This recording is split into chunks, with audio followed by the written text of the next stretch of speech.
not every Sunday that somebody comes up and makes a suggestion that I actually take notice. No, sorry.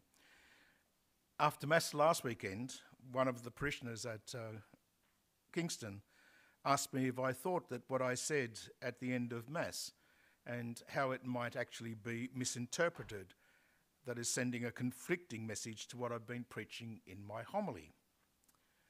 Most weekends I say something like, stay safe, take care, and then wish everyone a good day or a good weekend. He asked me if I shouldn't be saying something like, be adventurous, share your belief in the Lord, make a difference in somebody's life, and have a great day. So I thought about what he'd said. I realised that I'd actually fallen into that simple mistake. I believed that what I was saying was a desire for people to be safe as they travelled. But he was reminding me that people sometimes hear what they want to hear. And so I reflected on what he'd said and the messages I'd been preaching over these weeks, and especially on the ways in which the Jewish leaders were hearing what they wanted to hear and were rejecting what Jesus was saying because that's what they were meant to do, but it made a lot of sense. So when I started thinking about a title for this message series, I was starting to think, how do I actually challenge people to think about how we live and what we do? Mind you, I think I do that every week, but in a particular way. And as I was reading the second reading from the letter to the Apostle James, James tells the people, pure, unspoiled religion in the eyes of God is this: coming to the help of widows and orphans, and when they need it, and keeping yourself uncontaminated from the world. So I thought in those few lines, there's a very real sense of what this message series can be about. So over these next few weeks, we'll be reflecting on this simple theme, pure, unspoiled religion. I'll try to help me understand and help us all understand how the message of Jesus can be proclaimed in today's world in a way that perhaps some people might hear it.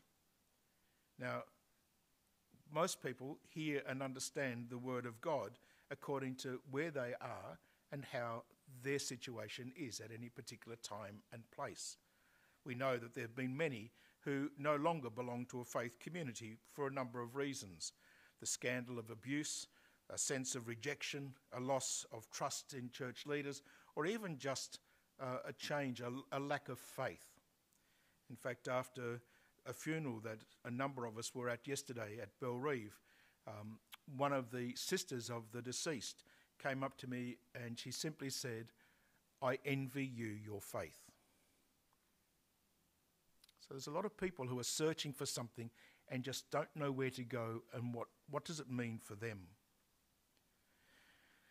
Now, as you know, I was on holidays recently, and you've heard me mention a number of times already, I visited some wineries. I don't know why, but that just seemed to happen.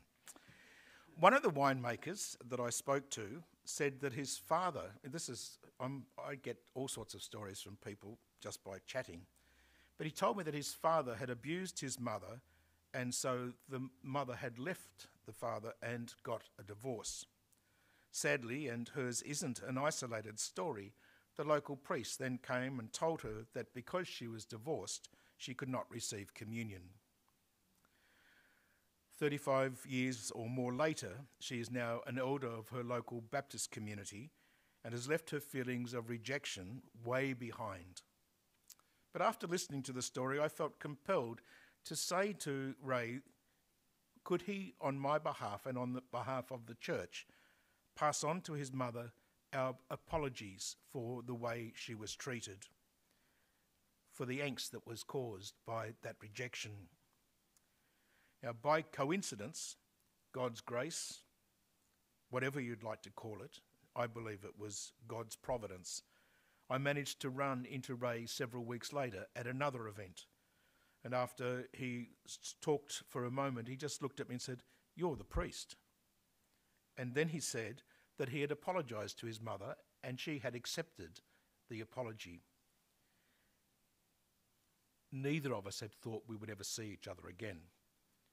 And so this moment was a moment when the power of God's grace and mercy really came through as it was witness to this simple action of saying sorry and apologising.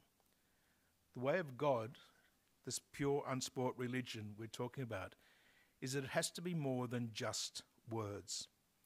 It has to be more than just thinking about or saying something. It actually has to be an expression that has an impact on people's lives because somebody dares to tell the story. Today, as we listen to the three readings, there is a very real link between them. It doesn't normally happen, but we find it today in a very real way. As we listen to that first reading from the book of Deuteronomy, we hear how Moses is telling the people that the law of God is really important. And he tells them, just think about what it is. He says, what great nation is there that has its gods so near as the Lord our God is to us whenever we call to him? And what great nation is there that has laws and customs to match this whole law that I put before you today?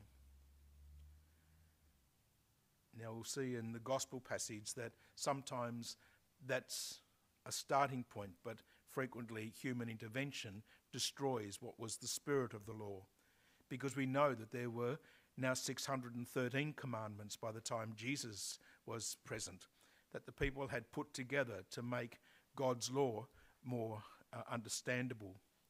But as we listen to the way Moses is talking, he is telling the people that God is close to them and he cares for their welfare. It reminds us that as we go deeper into that, we can see very clearly that while the people have laws to follow, Moses is telling them that what he is saying is that they are called to remain close to God. They're about to enter the promised land, and he reminds them that God alone is the source of their blessings. God alone is the one that calls them to life. The essence of the law is not in regulations, but in the relationship the law fosters among the people and between them and their God. Now, today's reading from the letter of James presents us with a similar kind of message. James says, if it is all that is good, everything that is perfect, which is given to us from above. It comes down from the Father of all light.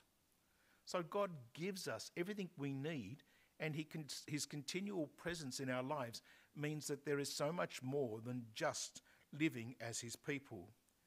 He says by his own choice he made us his children by the message of the truth, so that we could be a sort of first fruits of all that he has created. One of the challenges of being a Christian community is what are the fruits that arise from our witness to God's love? What are the things that mean and make sure or certain that God's power and God's love is evidenced in the lives not only of ourselves, but of the people amongst whom we live? James encourages the community to allow God's word to continually bring them to life. Now, we all know that our relationship with God begins firstly from God's gift to us, the gift of grace. God plants a seed within us, but now we need to cultivate it. We need to reject the temptations of the world, to delude ourselves by thinking that we know God when we don't live as witnesses to his love. So we go back to those verses which I used to explain something of the theme of the series. James is calling us into a relationship with God, but a relationship that means more than just believing or having knowledge about him. God doesn't want us just to know something about him. James tells us very clearly, pure, unspoilt religion in the eyes of God our Father is this: to come to the aid of widows and orphans, and to keep yourself uncontaminated from the world. We need to have a purity of heart and a purpose in life. But as we listen to the gospel passage, we see how the law of God has been contaminated by human traditions. The Pharisees and the scribes asked Jesus, "Why do your disciples not respect the tradition of the elders, but eat their food with unclean hands. So I've mentioned earlier, the last series especially, I mentioned how the Jewish leaders were hearing what they wanted to hear and not what Jesus was saying. And so if I'm hearing what I want to hear, I'm going to eat much easier for me to denounce or diminish the impact of what's being said. But Jesus challenges them and replies to their blindness by denouncing them, in calling them hypocrites. He says, this is why Isaiah so rightly prophesied, this people honours me only with lip service. Their hearts are far from me. We may not be hypocrites, but sometimes we can be so caught up in the letter of the law that we fail to hear what God is actually calling us to do. Jesus challenges the people by saying that the worship they offer is worthless. The doctrines they teach are only human regulations. You put aside the command of God, he says, to cling to human traditions. We can know something about God's law, and we can completely misconstrue it. And that's what happened when the priest who went to that divorced woman and said she couldn't receive communion only had half the law in mind. Because the law said that you were prevented from receiving communion if you were divorced and remarried without an annulment. She hadn't contracted a new marriage, so there was no impediment to her receiving communion. But that's not what the church, what the priest was saying. He said the first half of the law without. Now, whether that was the tradition of the time, whether it was whatever, it's not what God was calling us to be. It's not God who's calling us to care about the widow and orphans when we reject people like that. It's not the church that Pope Francis tells us is to be a field hospital that cleans and heals wounds. James was telling us quite clearly that we are called to accept and submit to the word which has been planted in us. That word can save your souls. But then he gives us a very clear indication of what we are to do. He says, you must do what the word tells you and not just listen to it and deceive yourself. And then from Mark's Gospel, we hear Jesus reinforce this message with a strong statement that being a Christ follower will mean more than just obeying rules. He says quite emphatically that nothing that goes into a person from outside can make them unclean. It is the things that come out of a person that make them unclean.